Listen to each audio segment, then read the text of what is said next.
प्राचीन समय में एक आश्रम था जिसमें विभिन्न प्रकार के विद्यार्थी गुरु से शिक्षा ग्रहण करते थे। आश्रम से सभी बच्चे शिक्षा ग्रहण करने के बाद अपने अपने राज्य को वापस लौट जाते थे। उन्हीं शिष्यों में राजवीर नाम का एक शिष्य था।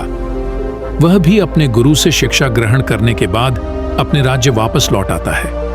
वापस आने के बाद सभी लोग अपने अपने राज्य में अपने अपने कामों में वापस लग जाते हैं। धीरे धीरे समय बीतता गया। राजवीर और बड़ा होने लगा। उसके परिवार की दशा पहले से ही अच्छी नहीं थी। राजवीर के घर वालों ने भी यही सोचा था कि राजवीर आश्रम से जब शिक्षा ग्रहण करने के बाद आएगा तो वह बहुत ही कामयाब बनकर आएगा, अच्छे से अपनी परिवार का पालन पोषण करेगा। लेकिन राजवीर के साथ ये सारी बातें हो रही थीं। वो आश्रम से शिक्षा ग्रहण करके तो आया था, लेकिन जब वह काम की तलाश में दूर दूर जाता तो उसे कोई काम नहीं मिलता था। छोटी छोटी चीजों में वह असफल हो जाया करता था। राजवीर एक बार एक राजा के यहाँ गया हुआ था, क्योंकि राजा अपनी सेना में नए सैनिकों को भर्ती कर रहा था। राजवीर भी राजा की सेना में भर्ती होने के लिए राजा के महल पहुंच जाता है। राजवीर जब राजा के अधिकारियों के सम्मुख प्रस्तुत होता है अपनी योग्यता को साबित करने के लिए, तो उसके हाथ पैर कांपने लगते हैं। ये देख राजा के अधिकारी उसे बाहर कर देते हैं। उसे कहते हैं कि तुम राजा की सेना में भर्ती होने लायक नहीं हो। अभी दोस्तों, इस बात से राजवीर बहुत ही निराश और हताश हो जाता है, क्योंकि उसके जीवन में अगर कोई उम्मीद भी बची हुई थी तो यही एक थी। इसके बाद वो अपने घर दुखी मन से वापस लौट आता है। घर वापस आने के बाद उसे पड़ोसियों के ताने सुनने को मिलते हैं। लोग कहते हैं कि राजवीर तो बहुत पढ़ा लिखा है, पर इससे कोई काम नहीं मिल रहा है।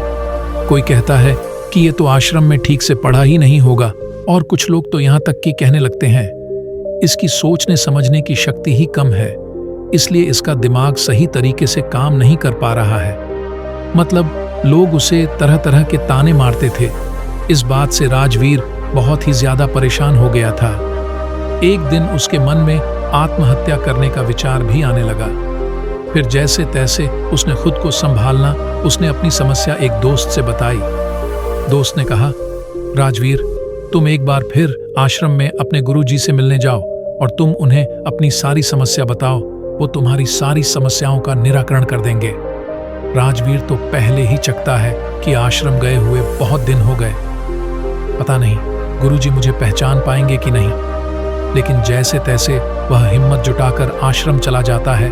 वहीं पर उसे वही पुराने गुरु मिलते हैं जिन्होंने राजवीर को बचपन में पढ़ाया था। गुरु अब बूढ़े हो चले थे। राजवीर उन्हें अपनी सारी समस्या बताता है। गुरु बिल्कुल शांतिपूर्वक उसकी बातों को सुनते हैं। राजवीर कहता है कि ये गुरुवार मैं कहीं भी जाता हूं तो मैं असफल हो जाता हूं। मैं किसी भी परिश्रम में पास नहीं हो पाता हूं। मैं अपना अध्ययन भी बहुत ही अच्छे तरीके से किया था, मैं असफल होता जा रहा हूं, खुद को लाचार पा रहा हूं। हमारे दिमाग में तमाम तरह के नकारात्मक विचार जन्म ले रहे हैं। गुरु कहते हैं कि राजवीर, मैं तुम्हें एक कहानी के माध्यम से तुम्हारी सारी समस्याओं को दूर कर दूंगा, उसे तुम ध्यानपूर्वक सुनना। गुरु कहते हैं कि एक चरवाहा जंगल में बकरियां चराया करता था। बकरी चराते चराते वह जंगल में इतना आगे निकल गया कि उसे शेर का एक छोटा बच्चा मिला। उसने अभी आंखें भी नहीं खोली थी। छोटा बच्चा सबको प्यारा लगता है, यह जानते हुए भी कि यह शेर का बच्चा है, ने उस शेर के बच्चे को उठा लिया और भेड़ों का दूध पिलाने लगा। वह बच्चा धीरे धीरे बढ़ने लगा। भेड़ों के बच्चों के साथ खेलता, भेड़ों के साथ ही घास खाता, भेड़ों की तरह ही बोलता, अपने आप को भेड़ ही समझता था। अब बच्चा बड़ा हो गया था। एक रोज किसी दूसरे शेर ने भेड़ों के झुंड पर हमला कर दिया। सभी भेड़ें दौड़ने लगी। शेर के उस बच्चे ने भी डरते कांपते भेड़ों की तरह भेड़ों की झुंड की तरफ भागने लगा।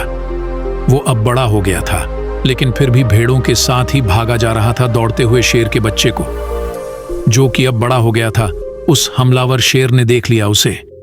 इस तरह भागते हुए देख हमलावर शेर ने कहा कि तुम मेरी तरह हो, तुम भाग क्यों रहे हो? मुझसे डरकर मैं तुम्हें कुछ नहीं कहूंगा, क्योंकि तुम मेरी ही प्रजाति के हो। तुम इसलिए अपने आप को भेड़ समझ रहे हो क्योंकि यह तुम उन्हीं के साथ बड़े प्ले हो, इसलिए अपने आप को बेवकूफ समझना बंद कर दो और आगे बढ़ो। हो दोस्तों, ऐसा ही कुछ हमारे साथ भी होता है।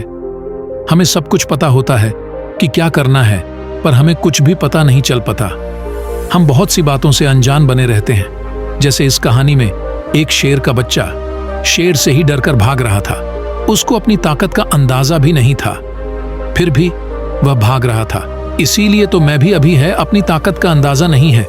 तुम कुछ ऐसी बातों से अनजान हो जो तुम्हें पता भी है पर तुम्हें पता नहीं है। इसीलिए उन बातों को पहचानो और जिंदगी में आगे बढ़ो। बस एक ही जगह ठहरे मत रहो। जब भी कोई मुसीबत आती है तो उन्हें फेस करके आगे बढ़ो।